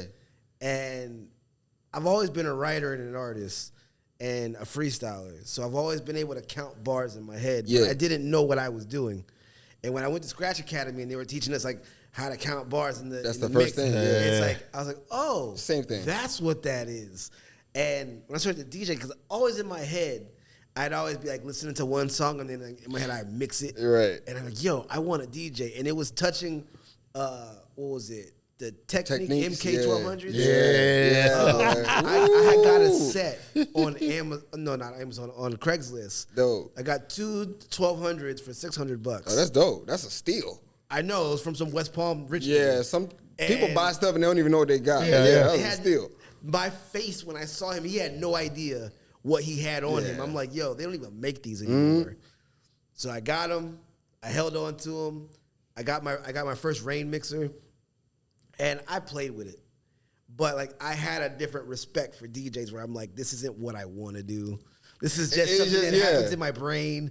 Like I can hear it, I can see it. And so many people should do that. Yeah, where it's like, touch it. Yeah.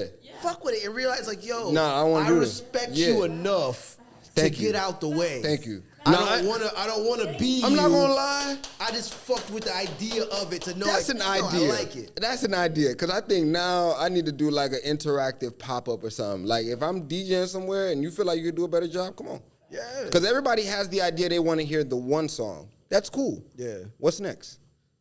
Like people never, like that's the thing about DJing. I tell people it's like playing tennis. It's like playing ping pong. You go from this side to that side, this side to that side. You're going for hour, 2 hours, 3 hours, 4 hours, 6 hours, 8 hours. Like, so this is mental Olympics, bro. Have you ever attended a Digging Through the Crates event? No, I heard about it though. I wanted to. Shouts out to DJ B Sharp and everybody in the DTC crew. I went to one. I worked one that Drink Champs hosted during Art Basel. Yeah. And Ninth Wonder was one of the DJs. Dope. And it was such a dope experience to watch people go through crates and then pick out a vinyl and then go to the DJ and be like, here, play this. And then he would just stack them up and then mix through it. I'm like, yo, this is such a hip-hop event where if you want to request something, what better way of digging through that DJ's crates and be like, here, play this next. Because the essence, the beauty of that is it's already in his bag. Yeah. That's what people don't understand. You know what I'm saying? Yeah. So, and I have so much respect for the turntablist DJs because back then when they was carrying them crates, they had to literally know from the week before, the day of, on the way there, this is what I'm playing. Yeah. This is it. Got a ticket put aside. No internet, ain't no finding no other song. Nobody's walking up with a vinyl on them. Like, this is what we gonna hear tonight. Yeah. So how can you literally plan out an entire party and say, yeah, this is what I'm bringing? That's why I got so much respect for them. Now, of course, I can literally, if I'm DJing, I could download a song off YouTube on my phone and airdrop it to my laptop if I need to. Like, you know what I'm saying? Like, that's great. That don't make the, you know what I'm saying? It takes away the essence of it. You know what I'm saying? So for him, for that experience, that's raw. Because they're literally going in his, okay, yeah, I want to hear this. And they can pull that out and he can play it and he already know, okay, you get to watch him mix it into exactly. His set. As opposed to if I'm playing a trap set, here you are coming up saying, yo, can you play Miley Cyrus? Come on, bro. You fucking up the vibe. Because I used to be that drunk guy at the bar. Always. Going to the DJ, be like, Play that Soldier Boy. Play that Soldier Boy. This gonna kill him. Everybody gonna turn up. And I'm the type of DJ because I understand if I play this one song, I'm not gonna lose the party. I can pivot back. Yeah. I'm gonna play it to prove you wrong. Yeah. And 9 times out of 10, nobody turns up. You don't even turn up. Yeah. Why am I playing this song? Nah, DJs, terrible, man. you're definitely break the valued. music. Thank Value, you. very valuable. Appreciate that. You know. Thank you. man. Appreciate that. Before, man, hey, man, lucky see, man, I appreciate you, man. No, I appreciate it. This is a great conversation, man. This is for I coming like to it the here. show. Let me get comfortable. Like, You know, We still got 20 minutes. still got 20 minutes? oh yeah, let's vibe. I ain't got nowhere to go. 4:38. We ain't got nowhere to go. We still rocking there. We're still rocking there. Yeah, let's rock. So we rock. We're still rocking there, man. I mean, Yeah, new lie. new lie. I mean, being like you said a mouthful when you said about your dad. You know, coming from a Haitian background. Yeah, man. I already know what that is. Yeah, They I not feel like that's not with it. Any Caribbean, you feel me? Because like my older sons, they half Haitian, half Bahamian. So I see like how they mom, like it's the same. You know what I'm saying? Yeah. Like Yeah. I feel like no matter what island you from, if you had to deal with immigrant parents and you the first generation coming up in here, yeah, it was a struggle.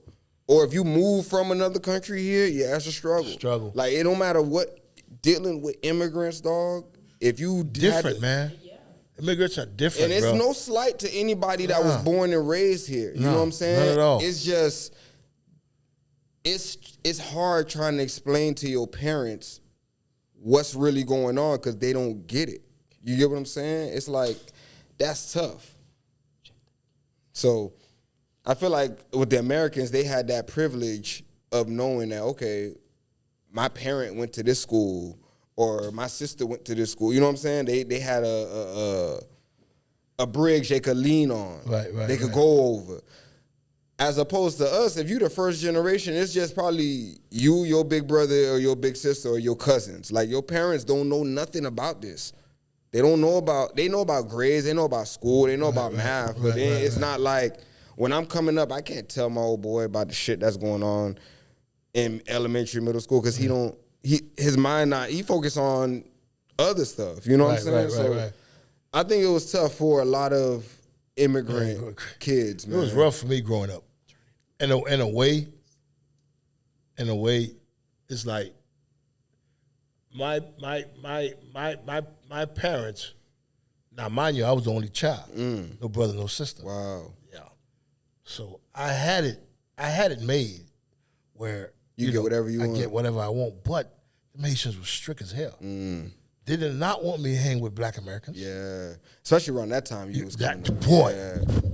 Around that time, Yeah. they definitely didn't want me to hang with, like that was a no-no. Yeah. You know what I'm saying? That was a no-no. Oh, well, I buy, I'm making, blah, Yeah, blah, blah, man. you know My what I'm old boy used saying? to tell me stories. I remember he told me this one story. It's a funny story, man. Zoe, don't get mad at me. He was like, it was like maybe like the 70s. He had just got here. He was at Miami DJing, North Campus. Right. He was just trying to go to school, trying to go to class. He went in the bathroom. He saw some Black Americans smoking weed, and he was like, "Nah, I'm good." They was trying to offer it, like, "Nah, I'm straight." And he was like, they tried to fight him over that because he didn't want to smoke, and that from there is why he Yeah. was like me, like my. So like, back like, then, like yeah, it was what happened different, to man. me. Yeah, like what it was crazy, man. Because like me, like I've said a story like I went to private school all my life. True enough, right? Except half a year I went half a year.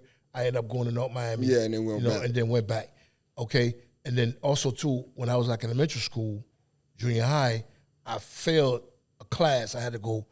They didn't have no summer school, so I had to go to Horace Mann. Oh yeah. This is back in the freaking 70s, bro. And it wasn't even because now Horace Mann is a Haitian school. Haitian school. Horace Mann wasn't a Haitian school. This was back like maybe like I say 78, whatever. I think I might have been like in the 7th grade, whatever it was. But I went there, bro. There was a bunch and of then- white kids, huh? And no, it was black kids. Black kids? And then like I said, I remember there was a girl in my class, a black girl in my class. I said, "Hey, baby, how you doing? What's your name?" Why you try to talk to me for, you motherfucker Haitian? Yeah. Get my brother them to beat your ass. Talk. Sure enough, she got a brother them to jump me after school. Just for saying, hey, baby, what's your name? And being a Haitian. Yeah. So shit was It's rough, tough, dog. man. Shit was You know what I'm tough. saying? Jumped for liking a black guy being a Hispanic in 6th grade. Wow. I got jumped by all black girls. My brother had to jump in, and he actually went to jail for that because I got jumped for liking a black guy. What? Shit went crazy, man. Yeah, that's what I like. As important as black people are in Miami, because of how the Hispanics and the white people treat them, unfortunately, they treated their brothers and sisters from the Caribbean bad because they had nobody else to treat bad because they were getting treated bad. And I feel like, man, we should have stuck together. Yeah. When them Jamaicans first started coming over, when them Haitians first started coming over, instead of looking at them like they taking our jobs, they enemies, work with them. Like, you know what I'm saying? Like, Haitians are the first free black republic in the world. Like, why wouldn't you want to get with these people? Like, we have this work ethic that's like, you know what I'm saying? But again, you talking about a time, the 70s, the 80s, where people, it was cool to be ignorant. Yeah, It was cool to just. I was just finna say, being ignorant, but you just said it. Being cool It was to be cool to be ignorant. But now, like I said earlier, it's not, nah, man, that's not the wave no more. Like, there's no excuse for it. Back then, you ain't have no resources to learn. Now, nah, bro. If you really on that, you just, that's you. And that's the PapaZoe show represents. Yeah, I love that unity, man. Yeah, that's like I don't discriminate. Like I love everybody, but don't be on that ignorant shit. Yeah, nah, I ain't with it. That's why I tell people you got black Americans and you have Yanks. I don't fuck with the Yanks. The Yanks are the ones. Yayas. Yeah, man. I And the wild don't ones. fuck with Yanks, man. And it's like they just have this way. Like you ever go? Let's say you in a store. Somebody come in. The clothes don't fit. Loud on the phone. Everybody. But I don't fuck with that. Obnoxious. That's Yanks. I don't fuck with that. If you, the black Americans though, like if you on your vibe, you just trying to get your money, trying to raise your family, do your thing, I rock with you. Yanks, yayas, I love y'all. I know y'all love me too. Loud. You know what I'm saying? But at the same time, like a personal preference, like if I know that it's gonna be, nah, I'm good. Like if it's on my own leisure, I need to relax, chill vibe, I'm not going where y'all at. Like if I want to turn up, catch a vibe, oh yeah, for sure. I want some good food, some ribs, yeah, for go holler at y'all. But for my own peace of mind, nah, I can't do that. Can't. And that's just me being honest, man. It's no slight to nobody. I can't. You know? I get it. Respect. I get it. You got any projects that you're working on right now with any artists? Not with anybody in particular, but there is something that I am working on that is near and dear to my heart. It's coming up real soon. So in 2024, the city of North Miami, they proclaimed June 11th DJ Lucky C Day. Oh, wow. So this year, I'm trying to put together the first DJ Lucky C Day celebrity basketball game. So that's going to be June 13th in North Miami, Joe Sellison Center. Putting everything together right now, like really getting a good response, man. A lot of people reaching out, a lot of vendors, trying to lock in like some like a big sponsors, make sure that we could, cover all the costs and everything. I got Councilman Pierre France Charles from the city of North Miami. He's locked in, helping out. You got a production shooting it for you? Not yet. But Okay, now you do. We could talk, you know what I'm saying? Yeah, I like the way you work. But as of now, like we making good progress. This is my first time doing anything of this scale. But I want to do something for the community because the kids just be getting out of school. And I feel like they don't really have nothing to look forward to in the summer. It's like, yeah, it's summer. But I want to bring an event that, okay, the parents know, okay, this is a family-friendly event. I could buy my ticket, have a good time with my kids. Because to me, that's one of the hardest things as a parent. What do you do with your kids? Yeah. You could do the movies, you could take them out to eat, or if you on TikTok or whatever, you find these little places. But on the regular, especially for boys, it's hard finding something that they really like to do. Especially bring the community together and be safe. Exactly. So I'm thinking, okay, I'm always in the community. I'm always in North Miami. I'm always doing something. I love basketball. I love the Miami Heat. So I'm finna do a basketball game. I'm finna bring all the artists who rock with me, who support the community, come out. We're gonna figure out either you playing, you coaching, you doing something. I want, like we were saying earlier, the artists that need to tap into the community to reach out and get to the people. Yeah, this is the opportunity. What did you say it is? June 13th. That's the day of the car show. Yeah. I already spoke to. I already know that's a crazy day. But if I would have did it on the 11th, I would have shot myself in the foot. Because that's the 11th is what, a Thursday. Thursday. Either way, you know what I'm saying. Either way, y'all can support, help out. I'm open to it because all proceeds. I'm trying to create a scholarship in my dad's name. Oh wow! So my dad, before he passed, he was a master electrician. So he was real big on like people getting the education, learning about electricity and all that stuff. He wanted me to do it. I went the other route. Yeah. And certain days I'd be like, you took him to USA and get your DJ set. Yeah, you know what I'm saying? I should have learned. I know the basics. He taught me the basics, but I should have learned. So the scholarship it's going to be designed for any student that wants to pursue a trade, specifically electrical work. Yeah. But if they want to do carpentry, plumbing, whatever, I want to, at least cover your tools or cover your class. That's awesome. So that's going to be for the first year, and then I know it's going to be a success. You know what I'm saying? So then student for the next year. Next year going to be even better. You know what I'm saying? So I'm trying to, I'm literally doing all this I ain't never created a scholarship. I never put together a basketball game. So I got a hell of a team helping me right now. We making good progress, but it's going to be a good day. I would definitely, even though I'm going to be working the car show, right? I would definitely love to have my production team help you. Oh, I appreciate that. Putting together the production for that, because my thing is, especially like now that I'm trying to get like more of a foot into sports. Okay, yeah, me too. And with events like this, I think are the groundwork. Yeah, for sure. To be able to, because I look at it where my thing is, like, as you can see, I don't like to do cheap looking. Yeah. I like things to look like if you like watching basketball, then seeing this event should look like what you watch in basketball. And that's what I was thinking, because the past couple of days I was like, I know the gym, they got a scoreboard or whatever, but they don't really utilize the court for basketball, if that makes sense. Yeah. Like, they rent out the gym to do other things. Yeah. So I'm like, man, I want it to be like, for the parent that, let's say you can't afford to take your kid to a Miami Heat game. Yeah. This is the next, you know what I'm saying? You have to make it This the next best thing. You know what I'm saying? Like, I know they got Ice Cube got his big three. That's another alternative. And there's all these, but at least for North Miami, at least for whoever surrounding areas, pull up, man. This is gonna be a vibe. You're gonna see your favorite celebrities from the crib, and I'm gonna try and make something happen. But I know that's a busy day. So people gonna be at the car show. People gonna be everywhere, but it's gonna be a vibe. Like, I want it to be like popcorn, cotton candy for the little kids. The teenagers get resources for the summertime. Parents could relax for a little bit. Go and have police on site. Go and have security on set, so nobody going to have to worry about nothing. Good music, good vibes. It's gonna be a good day. It was an event like that where I got my first floor seats to a basketball game. Yeah. Where my older sister, God rest her dead, her boyfriend, rest in peace, at that time, he took me out as her little brother to a basketball game at the old Miami Arena. Dope. And that's where they had, it was like a Rough Riders all-star basketball I think I remember that. Where Fat Joe was there, Drag On, and the Rough Riders were there.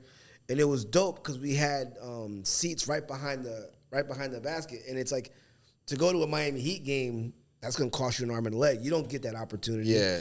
But at all-star games like this, you remember that. The families have an opportunity to bring their families closer to the experience without that high ticket price. And those are things that kids remember. A good vibe. I still think about that all the time. Yeah.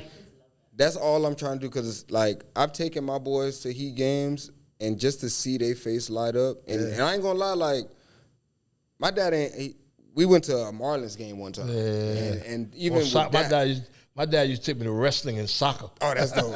Like, I should have went to a soccer game. So wanted me to go so bad. But taking them to that Heat game, like I took my youngest son Jalen last season, and he was hyped. You know what I'm saying? He don't even care about basketball. Like I told him we was going, he was like, all right, whatever. Like he's an iPad kid. You know what I'm saying? So they all about the YouTube, whatever. Yeah. But when he saw the atmosphere and the people cheering and it's a different vibe. Man, he was hyped. Got into it. You know what I'm saying? So I'm like, I want to bring that energy, or at least a fraction of it, to my hometown. You know what I'm saying? And this is gonna be the first of many. Like I already see by year 5, like D Wade hosting it. You know what I'm saying? Like I'm seeing it into existence. Like I want it to be like every year. This is the staple. North Miami, and then Miami as a whole look forward to, because I'm never gonna leave North Miami doing the game. Like I'm gonna stay in North Miami doing that game every year. Like, if it's not gonna be that gym, it's gonna be another gym, but it's gonna be in North Miami. Forgive my ignorance, but have you DJ'd any sports events locally? Not like big time. I remember one time I did like a bikini basketball thing. That was fun. That was fun. Stop it, Zoe. Yeah, that was Stop fun. it. But stop it. You got that ring on. Stop it. How do you contrast the other work that you do compared to the work that you do with the radio? I used to try to separate them. It's all the same. It's all the same. It's all the same. Because you work. It's just work. Yeah, you entertaining. You know what I'm saying? Yeah. Like, and now because I realize that more people know me as DJ Lucky C from 99 Jams, I just lean into it. And before, I don't know why. I guess it's the Capricorn in me. I was just like, nah, they gonna respect because I got it off the muscle. Like I was DJ Lucky C before 99. Nah, now it's I'm Lucky C. I'm rock with it. I'm Lucky C 99 Jam. What's up? What going on? What's up? You know, feel me? So it's all the same. The only difference that I would say is for me is just making sure that I don't sound too commercial, if that makes sense. Because I know that's the thing. People be like, oh, I had somebody tell me this one time. They was like, bro, you got on the radio, man. Now you sound soft. And I looked at it and I was like, well, what? Like, you know what I'm saying? And this was when I was still outside. I was still killing it. I'm like, bro, whatever. Now that I don't want to say slowed down, but again, you know, took a step back, I'd be like, yeah, I don't really play as aggressive as I used to. It's like, good, though. But you know what that is, though? That's just growing. That's growing up, man. Yeah. I was growing up just like me right now. You think I'm 60 right now? You think I'm gonna do what I used to do when I was 50, when I was 40, when I was 30? Come on, man. I'm gonna be humble, be relaxed, and just enjoy life. But at the same time, I had to look at it like in my 20s, I was in a strip club. In my 30s, I was doing regular clubs, lounges. Now transitioning to my 40s, it's like I'm on the radio. There you go. Like now, it's like I don't mind just being a radio guy now. That's not cool. At least until, for however long that's going to be. And then transition to the next thing. Yeah. That's how I felt. Awesome, man. Awesome. Working behind the camera, when I first started, I would get offended when people would try to label me as you shoot this. It's like, I shoot everything. Yeah, everything. Now, you just said you shot a damn porno. Yeah. I didn't know that shit. Everything. I'm like, what the fuck? Now I'm just to the point where I'm like, you know what? I like podcasts. Yeah. I want to just focus on podcasts because I can shoot all the other stuff, but I'd rather just shoot this now. I think it's when you're young, you just want to prove that you could do everything. And that's okay. Yeah. I still can do everything. But I don't want to. Like literally, I told my wife, like, there's a lot of things that I want to do, and the reason why I haven't started is because I'm so used to doing everything on my own. Yeah. Like if I could have started my podcast years ago, but I know that would have required me setting it up, me editing, me doing all this. I don't want to do it. Yeah. So when I told her that, she was like, no, you're right. So until I feel comfortable building a team, then it's like, all right, cool. Now I can get my thing going. But before, it was like, I'm not waiting on nobody. But when you get older, it's like, bro, I done did that. I done started in multiple things. I done accomplished everything that I want to do. Now, to me, you remember playing Mario back in the day and going to the bonus level? Yeah. That's what my life is right now. I'm in the bonus. I've been in the bonus level for the past 10 years. 7 years. 7 years. That's what's up, man. 7.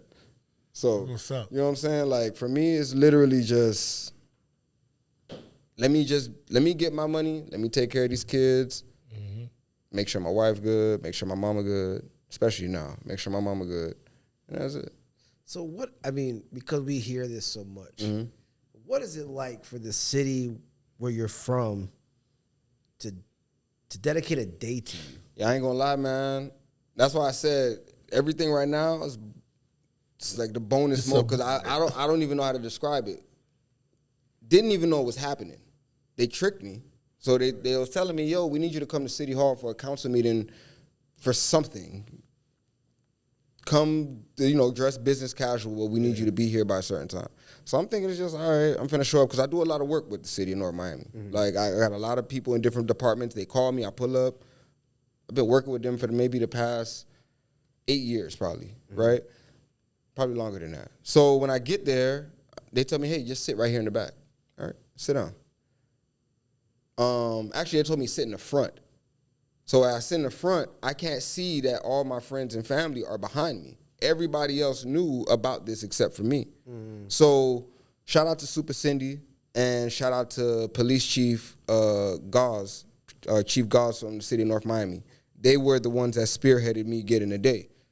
Me and Cindy worked together for years, and she knew how passionate I was for North Miami. Knew all the community work I was doing, from the back-to-school drives, to toy drives, to this, whatever. She got with the police chief, and they say, oh, yeah, that's easy. They got with whoever. And again, like I said, I'm always doing something. So they say, yeah, we could do that. And I couldn't even, as a DJ, you usually know what to say. You know what I'm saying? I was speechless. Like, you know what I'm saying? Like, the only thing I wish that I knew so my parents could have been there. You know what I'm saying? Because at that point, my dad was sick, but he wasn't like that sick. He couldn't have not been there.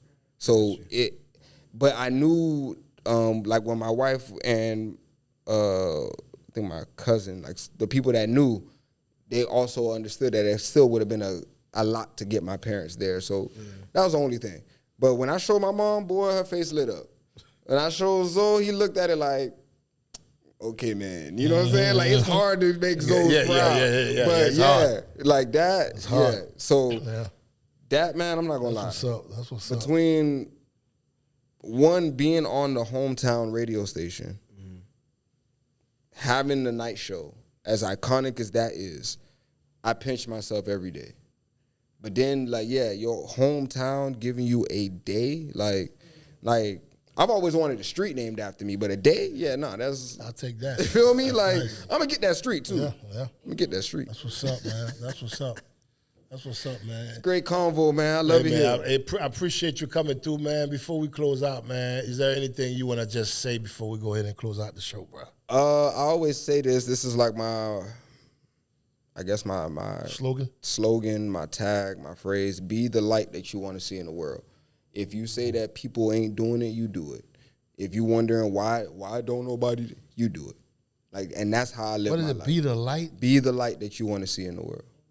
So it's like, that's a quote. I'm gonna use that tomorrow. My quote. I'm gonna use that tomorrow. Be the light. It's already trademarked. You use it. I'm gonna use that. Be the light. Be the light. So basically, text it to me, please. Basically, like, I used to get tired of people complaining, oh, DJs don't this, or nobody from Miami don't that, or why don't nobody this? So I said, you know what? I'm going to do it. And I did it. Right. Everything that people said, I did it. So now, what's the excuse? So be the light that you want to see. So I'm going to show people how to do it. I do everything.